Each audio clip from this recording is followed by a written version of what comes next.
What's up, guys? Samoan Fan 101, and this is my third review of the night that I'm recording. This is my WCPW review of last night. Very good show. Had several, not as good as last week's show, but still pretty good. We started off the show with Drew Galloway outside the arena or the building, I guess. And somewhat complimenting Joseph Connors on finally showing some fire and some, determination and shit. For Galloway calling him out, basically calling out his manhood, backstage, and he said, "I'm proud of you for it," but he still wants to win the title because he says everywhere he goes, he always turns he always turns it into good things where he goes. So Galloway is so Galloway, thinking very highly of himself. Funny how he plays a good babyface here in WCPW, yet in TNA he's playing a pretty damn good heel. We started the first match. We started off the night with Nixon Newell defending her WCPW Women's Championship against Alex Windsor and Katarina Lee.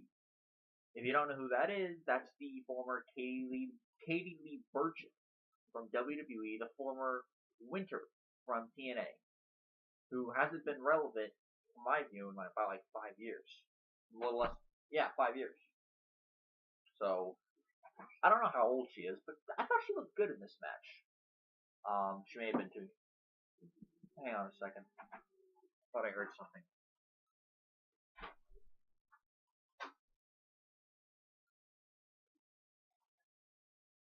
Never mind, it was just me. I guess. I don't know. Anyways, this was a decent opening match. It wasn't a great match, but it was a nice solid match. Nixon Newell won after beating Alex Windsor. Let's say Katie Virgil.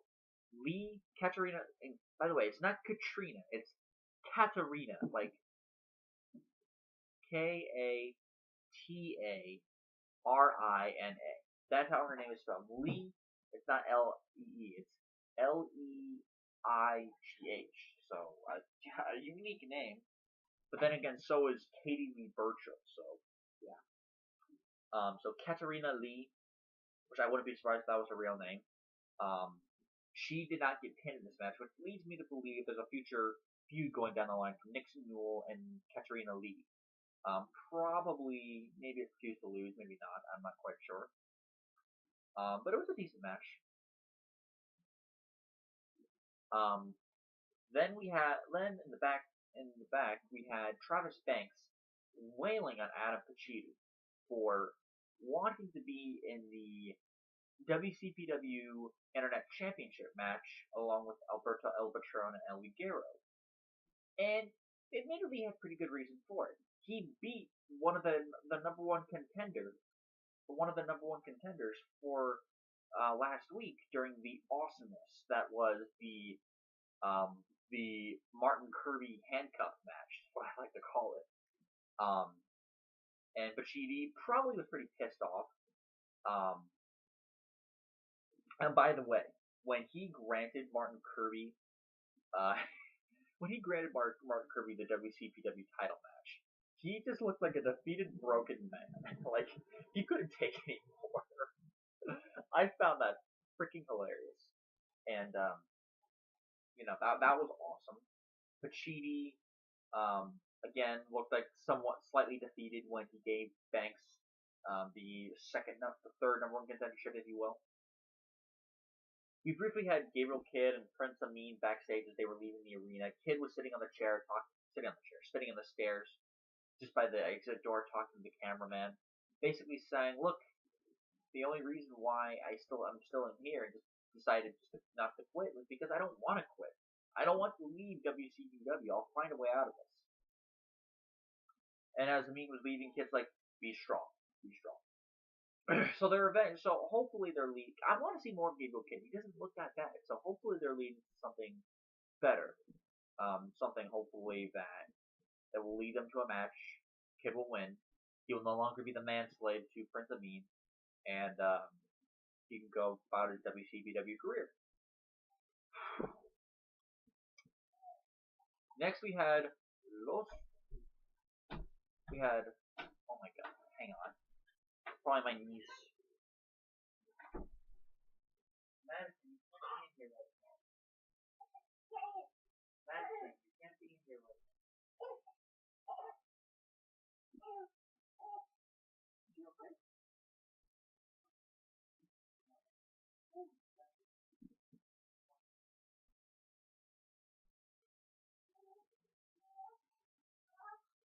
Are you sick, honey?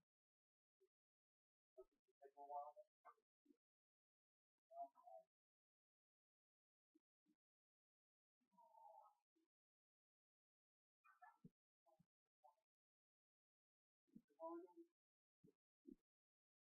You guys have a few minutes. I'm so sorry about that, guys. But I love my niece, so there's that. Back to the review. How do I continue from that? So we had Los Perspectiva against, which is really just El Draco, which is really just Drake and actually no, not even Drake. It was Lucas Archer and Alex Gracie under masks, pretending to be. Just ignore them. Pretending to be. I know, but I'm doing something now. It means you can't come in. Brooklyn! Out. Now. I didn't allow you to come in here, okay? Sorry. I didn't allow you to come in here. You can tell me later. Just not now, okay? Seriously, it's like my nieces are trying to ruin the video.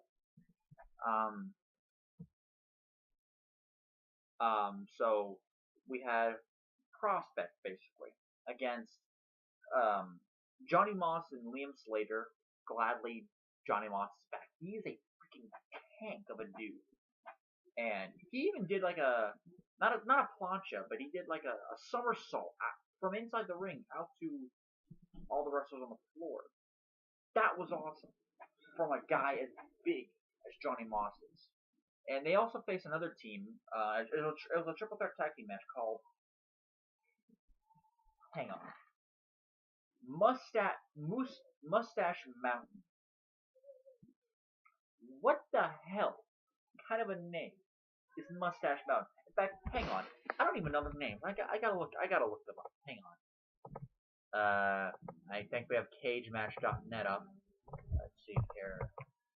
WCPW.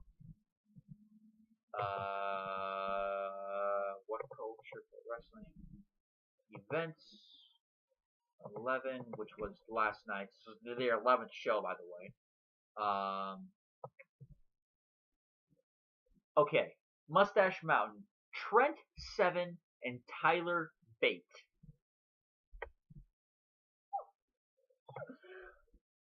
Trent Seven and Tyler Bate. Mustache Mountain. Well, they had beards and mustaches, so there's that.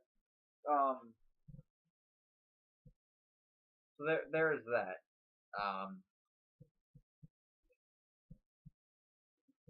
Prospect did win this match. They did not pin. They pinned. I think they pinned Liam Slater for the win. They didn't pin Mustache Mountain, which has got to be one of the more hilarious tag team names I've ever heard of. It was a good match. It was a nice. It wasn't a great match. It was a fun match though. We then had El Ligero and Alberto El Patron backstage. They were talking. El Patron at least was talking about his upcoming match at WCPW Refused to Lose, saying he was going to win. Almost kind of acting heelish, at least until Travis Banks came along and told them that he would be the third man at the contest. And he pointed out Patron. Patron slapped his hand out of the way, and they started pushing each other. And then they started trying to beat the hell out of each other. El Ligero just stayed out of it. He's like, fuck you guys. Remember, the whole thing with El Ligero is that he doesn't talk.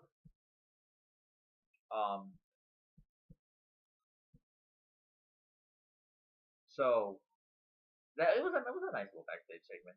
Backstage, we also after running for his life for weeks on end from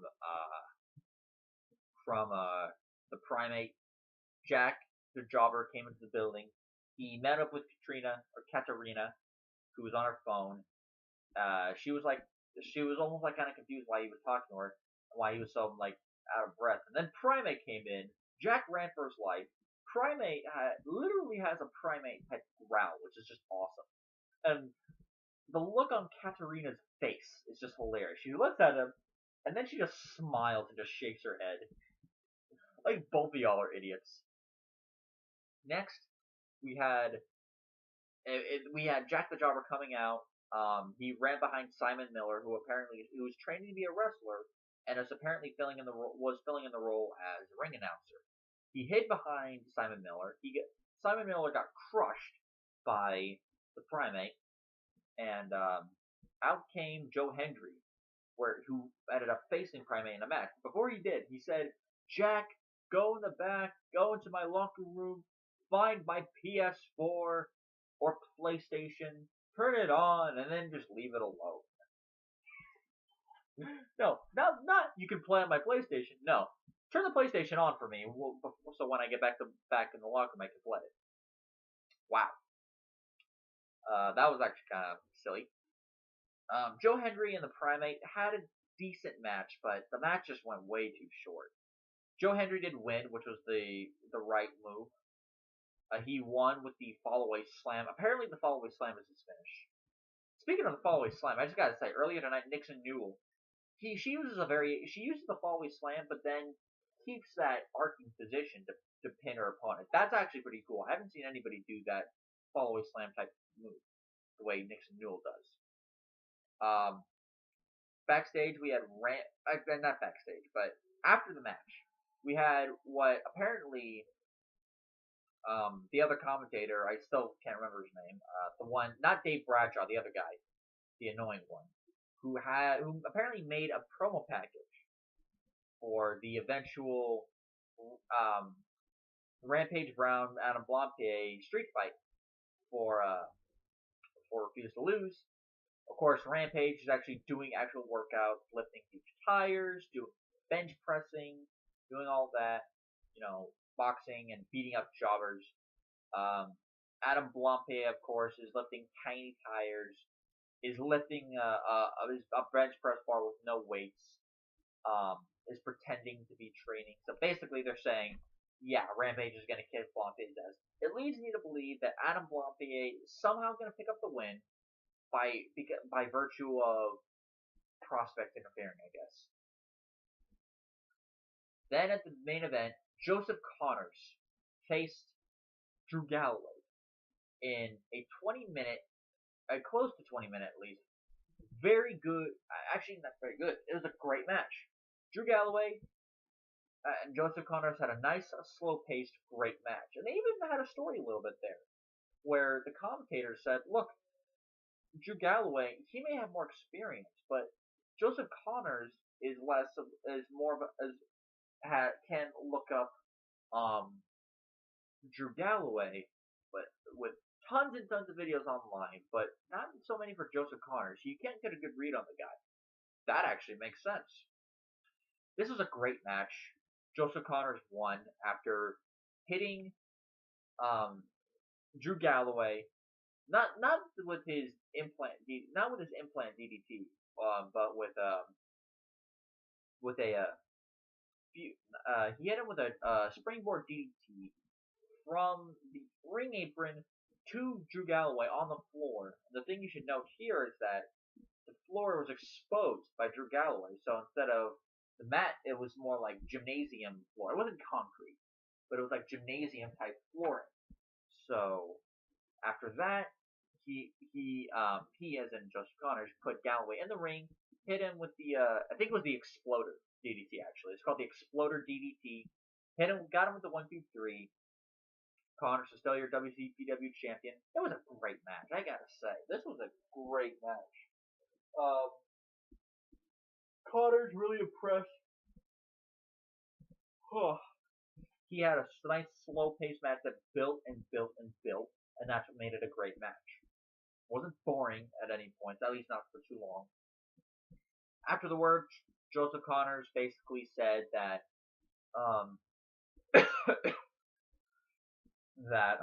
he was going to be the WCPW champion for a long time, and this is deal with it and everything. He went to the corner to cockily show the title, very cockily and very overconfidently. Then Martin Kirby came out, confronted him. Words were said. Kirby was not on the mic though, and then they proceeded to beat the shit out of each other. Security came down. Martin Kirby and Joseph Connors beat up all the security guards so they can get to each other. For a moment, Joseph Connors had the upper hand.